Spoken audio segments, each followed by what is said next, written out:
Radio 1 with Sarah McInerney and Cormac O'Hara. You're welcome back. Researchers in Australia have released a study which suggests that giving people a trigger warning before they're about to watch offensive content does not seem to change their behaviour and could even make them want to watch it, actually, the offensive content. To give us an insight into why people are so intrigued to continue watching, I'm joined in studio by Padraig Walsh, who's a chartered behavioural psychologist at changeable.ie. You're very welcome, Padraig, to the programme. Why is it? Like, it's an interesting study, this. Why do people continue to watch them? Think about the first story that the Bible told. It was that audacious rainforest of Eden. It was Adam and Eve in the Garden of Eden. It was that talk of temptation. This is a study that was published in the Journal of Behaviour Therapy and Experimental Psychiatry. Now, what they found was those content warnings. If you get a blurred image on social media, it examined what 17 to 25-year-olds do. And what they found was that people approach rather than avoid these trigger warnings. That people are more inclined to say, well, I want to see what's in the box. I want to see what's behind the blurred image. I want to see what happens when I press the red button, which is a very human trait. Yeah, that's right.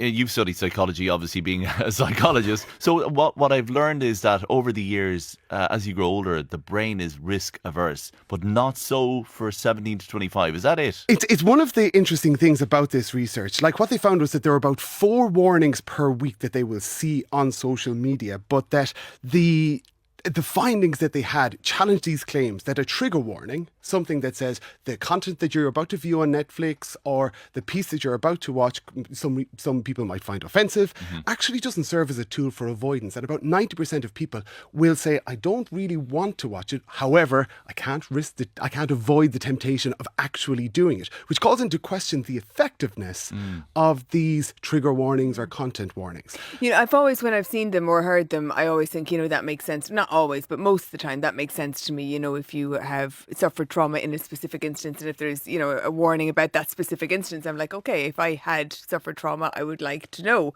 But this interesting report shows that people who previously suffered different types of trauma were no less likely to engage. I agree with you on this, Sarah. And I find it challenging. I say, look at it, they say 90%. I'd say even if it was 99% of people that said, do you know what, a content warning, actually all it does is it builds my curiosity.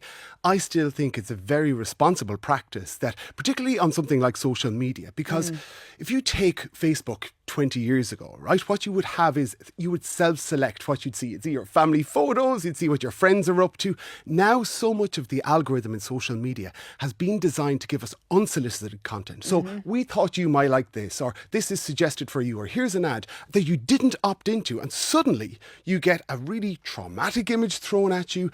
And what a content warning or a trigger warning does, it says, maybe you need to self-select this. So even if it's just 1% of people, like you said, who have experienced trauma or for who that could be triggering, I still think it's worthwhile to have it in there. Yeah, particularly the blurred images ones, because, with everything that is going on in the world, and there are so many distressing images doing the rounds on social media pretty much all the time, I find them a godsend. That you don't have to watch it. That I don't have to watch it. I'm the exact same. That I'm not hit with it before I realise what I'm hit with. Totally. And I'm the exact same. And I think, yes, it is the nature of human beings for us to be curious, for us to, want to explore what's behind the door. That kind of variable ratio or chance is something that is very appealing to us, and it really influences our human behaviour. However, if I think about kids, if I think about somebody who is just navigating the social world for the first time, who might want to watch a comedy and suddenly they're thrown in with a traumatic image, that's really tricky. Okay, and it's a cumulative effect, isn't it, of all of these images and content that may be offensive. It might be okay once or twice, but if you're watching it over and over again, the dam breaks at some point, surely. The dam breaks. One of the interesting things that leaves this as a bit of a conundrum, that is when you do have this trigger warning popping up, maybe it's a blurred image, or maybe there is on a poster at the Edinburgh Fringe saying, trigger warning, that there is a small little effect on our state anxiety when we see something. So if you're scrolling through social media and you see a blurred image, even though you don't know what's behind there, you say there's something wrong with the world. Bad things are happening, even though you scroll past it. So there's a bigger question here about the types of content that people are exposed to, trigger warning or not. Okay, Padraig Walsh, Chartered Behavioural Psychologist at changeable.ie. Thank you very much.